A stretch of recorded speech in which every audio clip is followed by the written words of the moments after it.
Bonjour. Alors aujourd'hui, ce que nous allons voir, c'est comment tout mettre ensemble. Donc on a un rig qui est presque final, où on peut voir un personnage qui est un bipède. Et lorsque je regarde sur le côté gauche, c'est-à-dire le outliner, je vois que j'ai qu'une seule node. Alors c'est bien beau, ce que je pourrais faire, c'est prendre toutes les nodes et les grouper et nommer cette node Peter. Mais c'est pas ce que j'ai fait, c'est-à-dire j'ai fait quand même quelque chose d'un peu plus organisé que ça. Alors la première chose que je peux voir, bon, cette node s'appelle Peter, ça correspond à mon personnage. Et en regardant à droite au niveau du channel box, j'ai aucun attribut. Donc c'est une façon de dire que cette node, ça me permet juste de renommer mon personnage, mais je peux pas la déplacer, je peux rien faire avec. Ensuite, si j'ouvre, en dessous, qu'est-ce que je vais voir? Je vais voir une node ici qui serait ProxyGeo. Donc dans cette node, c'est là qu'on a toute la géométrie qui est bindée. Et là, j'ai cette node TRS. TRS. T pour Translate, R Rotate et S pour Scale. Alors avec cette node, là on peut voir qu'on a accès aux attributs et tous ils sont là, Translate, Rotate et Scale. Tout simplement ça va me permettre de positionner mon personnage. Donc premièrement on peut voir que je peux l'agrandir et que le rig suit, il n'y a aucun problème, ça marche bien. Ensuite je peux faire une rotation, donc je pourrais le positionner on va dire comme dans cette pose là et je pourrais le bouger, le mettre on va dire ici, encore l'agrandir. Et normalement, en ayant fait tout ça, ce que je devrais avoir, c'est un rig qui est encore fonctionnel. Donc je peux lever le pied, donc on peut voir que ça marche. Je suis capable de lever le pied. Je peux essayer quelques attributs, exemple comme le talon, afin de voir ce que ça donne. Ça marche bien. Euh, la plante de pied, ça marche bien. Et les orteils, comme on peut le voir, qui marchent. Alors donc ça, c'est ce qu'on va chercher à faire, c'est-à-dire avoir un rig, en fait, une organisation assez propre, donc une seule node, et avoir un rig qu'on va pouvoir positionner comme on veut, de façon à commencer à animer. Alors la première règle qu'on va voir par rapport à ça, on va voir le concept de double transformation. Alors, pour cet exemple simple, ce que je vais faire, c'est que je vais créer une chaîne de joints, donc joint, tac, tac, tac, et je vais binder un cylindre à cette chaîne de joints. Alors, create polygon cylinder, qui se trouve ici, donc là j'ai mon cylindre. Euh, on va changer un petit peu la taille, on va mettre quelques divisions, en fait c'est pas, bon, c'est juste pour voir un petit peu ce que ça donne. Alors là j'utilisais juste les paramètres par défaut pour mon bind skin smooth bind, je vais dans les options, reset, apply. Donc comme on peut le voir là en ce moment, j'ai ma géométrie qui est attachée à mon joint. D'ailleurs on peut voir que ça se transforme, ça se déforme exactement. Et quand je vais dans mon outliner, voilà ce que j'ai. J'ai deux nodes. Alors j'ai joint qui serait ma chaîne de joints, les joints de 1 jusqu'à 4, et là mon cylindre. Alors si jamais je prenais, on va dire, les deux ensemble, et que je les groupais, et que j'appelais ce groupe TRS, ça va pas fonctionner comme je veux, c'est-à-dire je peux l'essayer.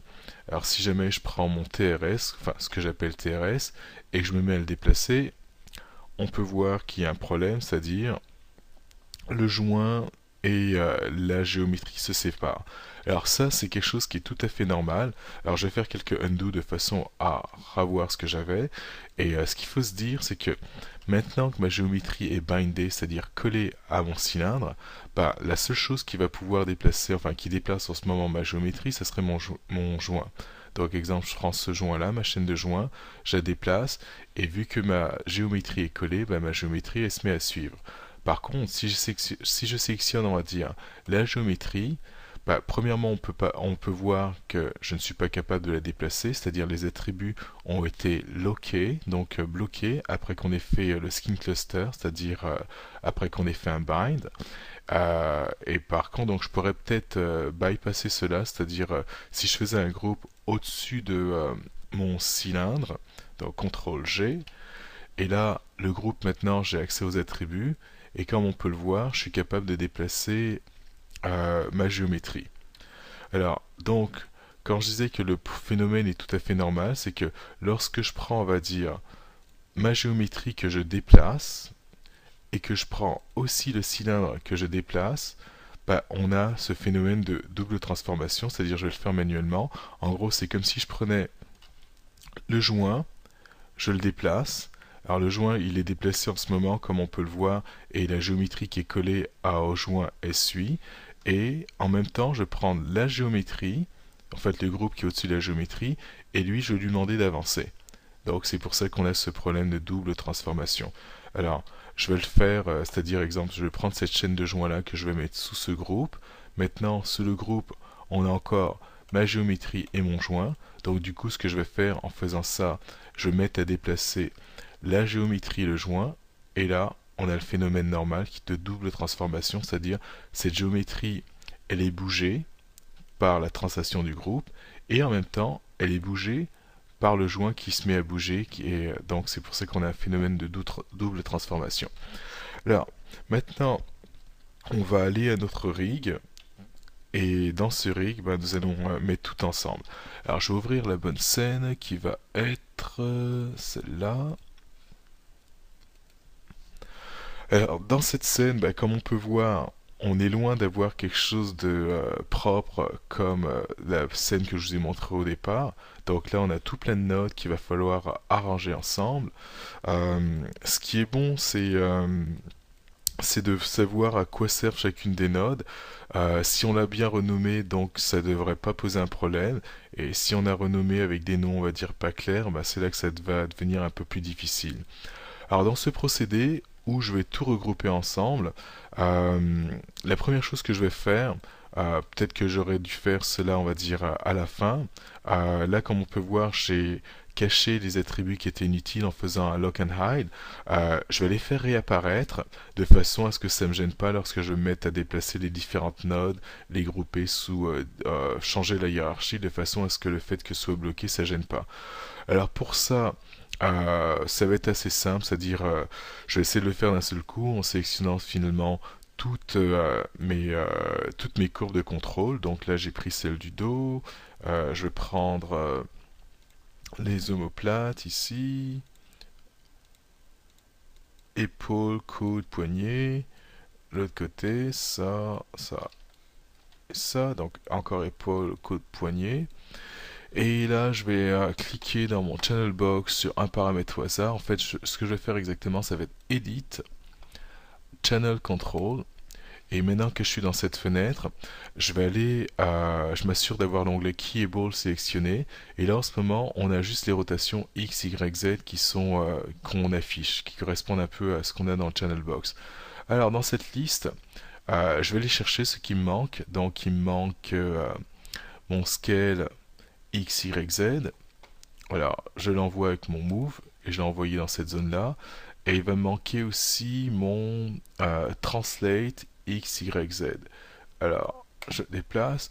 Je pourrais, en fait, je pense que le scale et la visibilité, c'était pas nécessaire. En fait, ce qui aurait été important, ce serait juste les translations, mais on va tout mettre, comme ça, on n'aura pas de problème. Alors, maintenant que c'est fait, là, ce que je vais faire, c'est que je vais prendre tous les canaux ici et je vais faire bouton droit pour faire un unlock. Donc là, c'est fait. Alors, je vais vérifier afin d'être sûr de ne rien oublier. Alors, c'est très important lorsque vous faites une action, toujours vérifier que vous avez fait ce que vous vouliez parce que sinon vous allez passer à côté d'erreurs et c'est plus dur de les corriger par après. Comme là, on peut voir, de toute façon, je savais qu'il y aurait ça, que les rotations de celui-là ainsi que celui-là ne sont pas présentes. Alors, donc, je vais prendre ces deux-là. Et même principe, alors Channel Control, et on va chercher mes rotations X, Y, Z. Alors dès le départ, j'aurais pu choisir les rotations X, Y, ah non, quoique, non, j'aurais pas pu vu qu'elles étaient là, excusez-moi. Alors, donc je vais juste les déplacer, donc c'est fait. Alors est-ce qu'elles sont loquées? Non, c'est bon, parfait. Alors maintenant, les courbes, on va les vérifier, ça va, ça va, ça va, ça va, ça va. Je vais de ce côté-là. Ça va. Ça va. Et je vais continuer. Alors, on va se mettre plein écran. On va peut-être cacher ça. Quoique. Et voilà. Donc là, je suis prêt, on va dire, à commencer. Alors la première chose, comme je l'ai dit, ce serait de vérifier, c'est-à-dire les éléments que nous avons. Donc en termes de vérification, donc ça, ce serait le groupe qui contient la géométrie qui est en ce moment, qui serait normalement collée à mon personnage. Ensuite, une chaîne de joints qui correspond à ma jambe droite, une chaîne de joints qui correspond à ma jambe gauche, enfin, excusez-moi, jambe droite ici et jambe gauche ici. Alors là, ce groupe qui serait le groupe qui permet de contrôle, c'est-à-dire de la jambe, c'est-à-dire le rig pour la jambe. Donc, il est là. Et là, on a une courbe. Alors ça, ce serait la courbe qui va contrôler le groupe et donc, qui correspond encore au rig pour la jambe. Ensuite, ici, j'ai une chaîne de clavicule qui commence là, l'autre côté. Là, ce que j'ai ma chaîne euh, pour l'épaule. Ensuite, qu'est-ce que j'ai? Alors, je vais commencer à déplacer les choses. Donc là, j'en ai une autre chaîne qui va commencer à partir de l'épaule. Alors, je vais les déplacer et je vais m'assurer d'avoir une ligne horizontale. Si jamais vous avez un rectangle, comme ce qu'on voit là, c'est pas bon. Si vous lâchez, si je relâche la souris, c'est-à-dire je suis en train d'appuyer sur le bouton du milieu de la souris, si je relâche, ça va me grouper cette chaîne de joints-là sous cette chaîne. Et vu que je ne veux pas faire de groupe, je le mets juste en dessous pour les rapprocher. Et là, c'est fait. Alors, je vais en profiter pour aussi prendre les deux contrôles, c'est-à-dire de l'autre pied, ça serait le pied droit, que je vais déplacer, on va dire, à ce niveau-là pour que ce soit un peu plus clair. Donc là, si je regarde un peu ça, je vais déplacer cela. Alors, donc, géométrie, mes deux jambes en joint, le rig, tout ce qu'on a fait en groupe pour le contrôle des jambes. Ça, ce serait mes deux courbes pour le contrôle des jambes. Là, j'aurai une clavicule, une autre clavicule, là, épaule, épaule. Alors là, vu qu'on a utilisé le principe de la hiérarchie détachée, c'est pour cela qu'on a clavicule et épaule, on va dire, qui sont détachés. Ensuite, alors nul, Peter, shoulder, clavicule, shoulder. Alors ça, si je me trompe pas, d'ailleurs, je peux le voir ici. Alors, les deux nuls clavicules, ça va correspondre aux groupes qui sont placés au-dessus de ces courbes-là. Donc ça serait les courbes qui contrôlent mes clavicules, comme on peut le voir ici. D'ailleurs, je pourrais l'essayer pour voir ce que ça donne. Donc, si je prends la rotation ici, donc on peut voir ça contrôle le joint qui se trouve là. Donc, à chaque fois qu'on fait un contrôle de joint, c'est-à-dire par courbe, en suivant le tutoriel contrôle de joint par courbe, ces courbes ont des groupes qui sont au-dessus d'elles, et ce qu'il faudra faire, c'est les placer au bon endroit. Donc, ça va être celle-là, ainsi que celle-là. Alors, je vais les mettre ensemble ici. Ensuite, là, j'ai deux groupes qui sont tout seuls. Alors, ces groupes-là, ils sont importants, faut pas les effacer. Et ces groupes, ce que c'est exactement, c'est les groupes qui me permettent de faire la hiérarchie détachée. Donc, je parle de celui-là et celui-là. Et vous vous souvenez quand on faisait le switch, c'est-à-dire en mode FK ou en mode Word, pour le bras, soit ça va se mettre à suivre le joint, ou soit ça va se mettre à suivre la node nulle qui est là. Alors, là, j'ai une chaîne de joints qui serait ma clavicule. Alors là, j'ai mon joint root. Donc ça va être ce qui va être tout en haut dans ma hiérarchie. Euh, Là, j'ai mon IK spline. Donc ça serait le IK qui irait le long du dos pour le contrôle du dos, comme on peut le voir ici. Ensuite, qu'est-ce que j'ai? Euh, j'ai ma courbe, alors Peter, Spine, donc ce serait la courbe qui a été créée lorsqu'on a fait le IK Spline, donc on peut la voir ici, cette courbe. Ensuite, qu'est-ce que j'ai? Alors les trois clusters, cluster 1, 2, 3, les petits C, 1, 2, 3, et les trois courbes en arrière, 1, 2, 3, qui vont me permettre de contrôler le personnage, c'est-à-dire son dos. Alors, apparemment tout est là. Niveau organisation, bon on pourrait dire ça va. Peut-être que je pourrais placer, on va dire, ces joints à côté des joints ici. Comme ça, ici, je n'ai que des joints. Ici, j'ai des courbes de contrôle qui vont avec les pieds.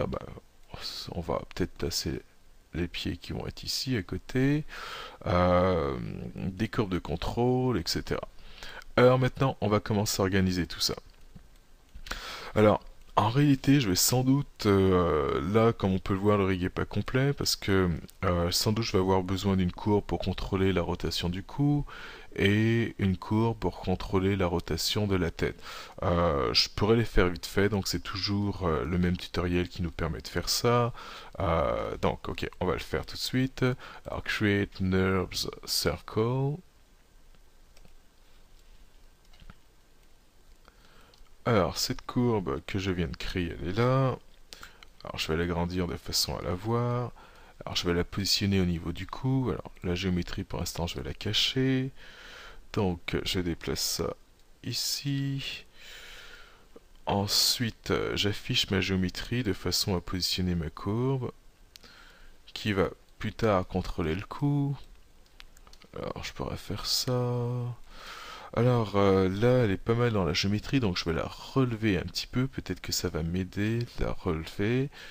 Et j'en fais une copie pour pouvoir placer ma seconde courbe qui, elle, va contrôler la rotation de la tête. Donc je mets ça, on va dire si je fais un snap à cette partie-là, j'affiche ma géométrie pour voir un petit peu ce que ça donne. Ok, je pourrais l'incliner un petit peu. Et là, ouais, ça serait pas mal comme ça. Ok, donc là j'ai placé mes deux courbes.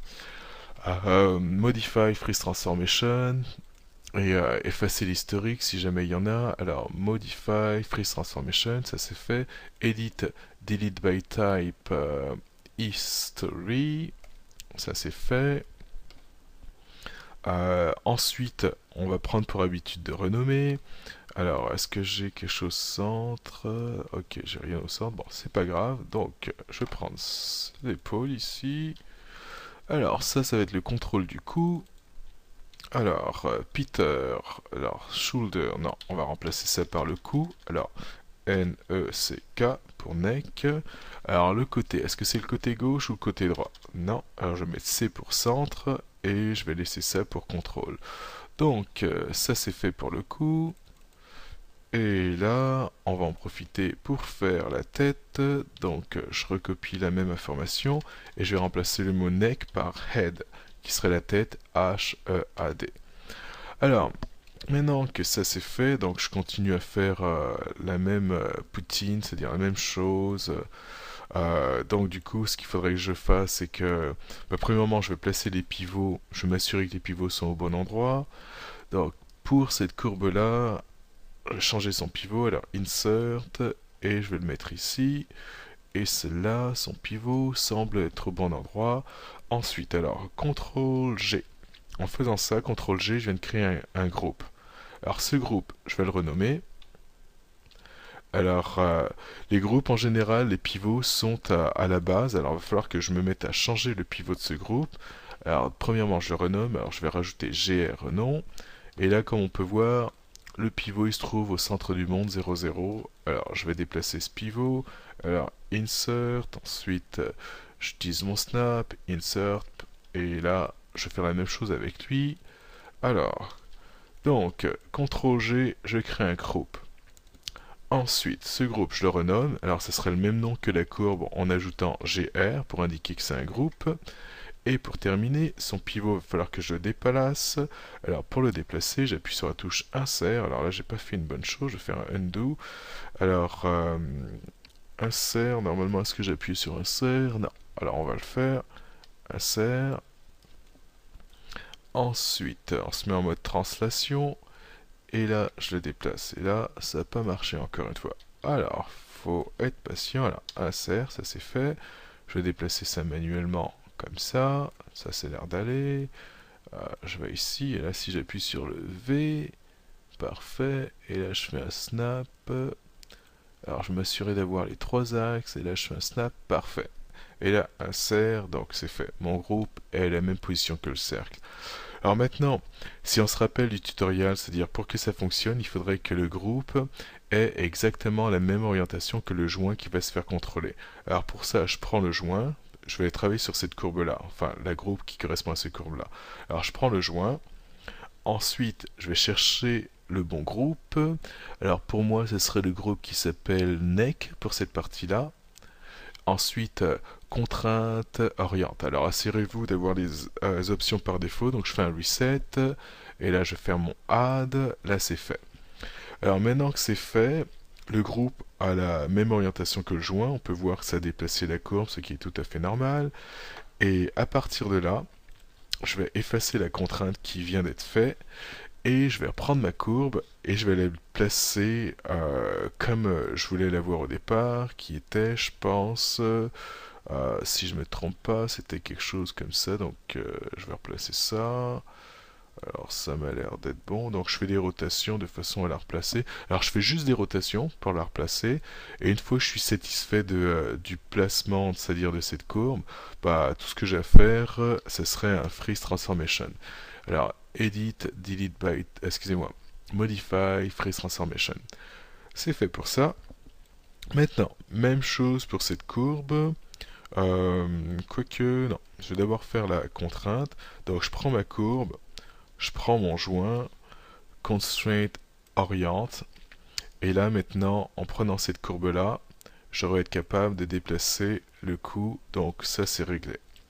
Alors je vais faire la même chose pour ça. Alors cette courbe, je veux qu'elle contrôle ce joint-là, et pour que ça marche, il faudrait que le groupe au-dessus de cette courbe ait la même orientation que ce joint. Donc j'ai le joint sélectionné, ensuite je vais chercher le groupe ici qui serait le groupe head, parfait. Euh, Constraint oriente, c'est fait. Alors maintenant, le groupe a exactement la même orientation que le joint. Ça a déplacé la courbe, c'est pas très grave. Alors, comme d'habitude, cette contrainte, maintenant, je peux l'effacer parce que j'ai l'orientation du groupe que je voulais. Maintenant qu'elle est effacée, je vais repositionner euh, ma courbe. Alors, pour la repositionner, donc je vais pouvoir tourner comme ça, peut-être ça. Alors, est-ce que ça donne quelque chose? Alors là, je suis un peu perdu, je sais plus où j'en suis. Ok, ça devrait le faire comme ça. Ok, ça a l'air d'être bon ça. Alors, placement de courbe, on va mettre ça comme ça. Ok. Alors, qu'est-ce que ça me donne? Alors, ce que vous pouvez faire, c'est passer, regarder dans toutes les vues afin de voir si il y a ce que vous voulez. Alors, je veux pas être très exact dans cette démo, c'est pas plus grave que ça. En fait, ça va fonctionner et c'est ce qui m'importe pour l'instant, que ça fonctionne. Bon, je dis que je veux pas être très précis, mais bon, c'est quand même pas mal très précis. Enfin, c'est quand même bien. Alors maintenant que c'est fait, que j'ai placé ma courbe, Modify, Freeze Transformation, alors c'est sûr que il y aurait peut-être des façons plus simples d'arriver encore au même résultat sans avoir à déplacer les courbes comme ce que je viens de faire. Mais bon, je vous dirais à vous d'essayer, en fait, vous savez ce qu'on doit obtenir.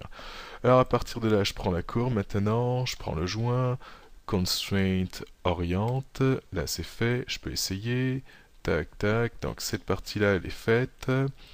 Je vais regarder au niveau binding. Donc apparemment ça c'est pas bindé. Là. Ah, ça non plus c'est pas bindé. Ah, je suis un peu surpris que ce soit pas bindé. Ok. Ah, je viens de voir que j'ai fait quelque chose qui est vraiment pas cool. Alors, ce qui est vraiment pas cool, c'est que j'ai dû me tromper tout à l'heure en faisant mes delete history et mes clusters ont disparu. Si je prends la géométrie, on va dire les jambes qui étaient bindées, il n'y a plus de logs qui sont plus bindés. Alors ça c'est mon erreur, alors c'est vraiment bien que j'ai fait cette erreur-là. Alors il va falloir que je reprenne au bon moment, c'est-à-dire faire réapparaître mes clusters. Alors comme on peut le voir, je vous montre ça, mes clusters ont disparu et ma géométrie est pas bindée. Alors faites très attention à ça quand vous faites un delete by type, ne choisissez jamais all by type parce que all by type, peu importe ce qu'il y a sélectionné, il va effacer l'historique de tout. Et dans le cas d'un rig, si vous effacez l'historique, on va dire, d'une géométrie qui est bindée, ben, qu'est-ce que ça va faire? Ça va la détacher, donc la géométrie elle sera plus attachée à la géométrie, au joint. Et dans le cas des clusters, ben, ça les a tout simplement supprimés. Donc, en faisant cette petite erreur-là, j'ai cassé mon rig et il faudrait quasiment que je recommence, enfin que je refasse mes clusters, ou peut-être avec un peu de chance, en faisant quelques undo, je vais peut-être arriver à cela. Alors, tac tac, des undo, alors je sais pas combien que j'en ai,